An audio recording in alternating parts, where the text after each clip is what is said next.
नमस्कार। आज हम उस बुनियाद के बारे में बात करने वाले हैं जिस पर नर्सिंग का पूरा विज्ञान टिका हुआ है, और वो है भरोसा। पर ये भरोसा आता कहाँ से है? चलिए पता लगाते हैं। जरा सोचिए, जब हम कोई नर्सिंग स्टडी पढ़ते हैं और उसके नतीजों पर यकीन कर लेते हैं, तो हम असल में किस चीज पर यकीन कर रहे होते हैं? दरअसल हम इस बात पर भरोसा कर रहे होते हैं कि स्टडी में जो भी मापने के तरीके इस्तेमाल हुए हैं वो भरोसे के लायक हैं। मतलब वो हर बार एक जैसा कंसिस्टेंट नतीजा देते हैं, और रिसर्च की दुनिया में इसी चीज को विश्वसनीयता या रिलायबिलिटी कहा जाता है। तो चलिए इसमें थोड़ा और गहराई से उतरते हैं और समझते हैं कि नर्सिंग रिसर्च में इस विश्वसनीयता का असली मतलब आखिर है क्या। सीधे और सरल शब्दों में कहें तो विश्वसनीयता का मतलब है कि कोई तरीका कितनी लगातार किसी चीज को मापता है। ये पक्का करता है कि जो भी नतीजे हमें मिल रहे हैं वो कोई तुक्का या महज एक इत्तेफाक नहीं है।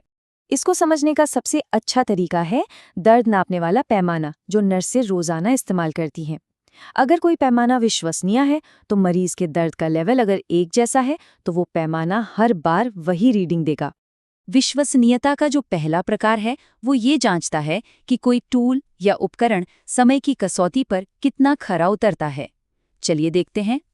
इसे कहते हैं टेस्ट रीटेस्ट विश्वसनीयता। इसमें बस ये देखा जाता है कि अगर एक ही टेस्ट को एक ही ग्रुप पर आज किया जाए और फिर कुछ समय बाद दोबारा किया जाए तो क्या नतीजे एक जैसे आते हैं। हाँ, शर्त यह है कि इस बीच हालात में कोई बदलाव ना हुआ हो। अब यहाँ एक असली नर्सिंग सिचुएशन का उदाहरण देखिए। मान लीजिए किसी मरीज को पुराना दर्द है जो स्थिर रहता है। अगर एक विश्वसनीय दर्द का पैमाना आज जो स्कोर दिखा रहा है वही स्कोर एक हफ्ते बाद भी दिखाए, तो हम कह सकते हैं कि भाई ये पैमाना स्थिर है और भरोसे लायक है। अच्छा, अब विश्वसनीयता के अगले प्रकार पर चलते हैं, जो समय पर नहीं बल्कि लोगों के बीच की कंसिस्टेंसी पर फोकस करता है। इसे इंटर रेटा विश्वसनीयता कहते हैं।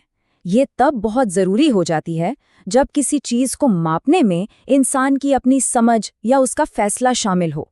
मतलब, क्या अलग अलग लोग एक ही चीज़ को देखकर एक ही नतीजे पर पहुंच रहे हैं। ये टेबल इस बात को बहुत अच्छे से समझाती है। देखिए, दो नर्सें एक स्टूडेंट के इंजेक्शन लगाने की तकनीक को स्कोर दे रही हैं। जब उनके स्कोर लगभग एक जैसे होते हैं तो हम कहते हैं कि सहमति उच्च है। लेकिन अगर स्कोर में बहुत ज्यादा फर्क है, जैसा कि छात्र सी के मामले में है, तो इसका मतलब है कि या तो चेकलिस्ट में कोई गड़बड़ी है या फिर उसे इस्तेमाल करने के तरीके में।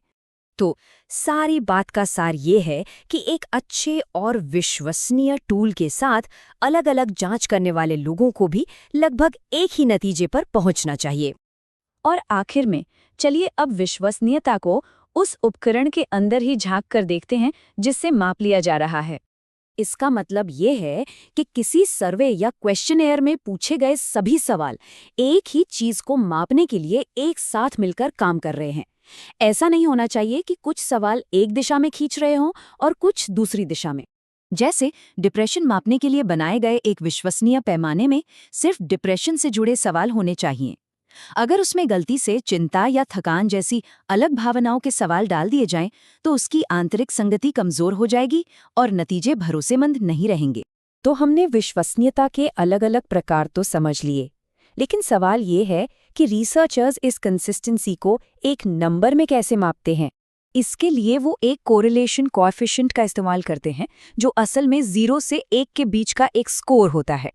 आप इसे एक ट्रस्ट स्कोर की तरह समझ सकते हैं।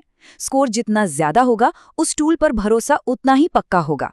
नर्सिंग रिसर्च की अगर बात करें तो आमतौर पर 0.80 या उससे ज्यादा का स्कोर बहुत अच्छा माना जाता है। ये बताता है कि इस्तेमाल किया गया उपकरण काफी भरोसेमंद है।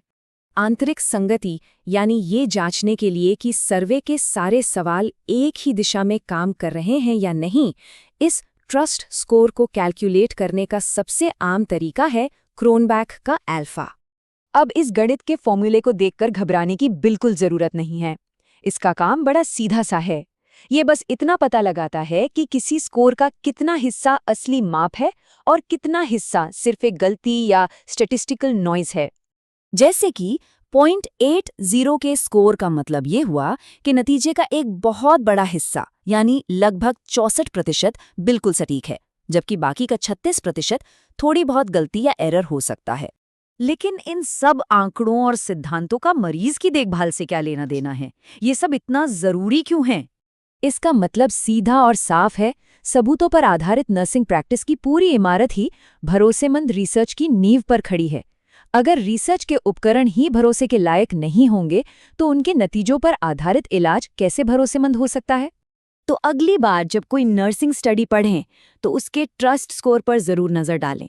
याद रखें, ये सिर्फ एक नंबर नहीं है, ये उस रिसर्च में हमारे विश्वास का एक सीधा माप है जो मरीजों की देखभाल और उनकी जिंदगी पर सीधे तौर पर असर डालती है।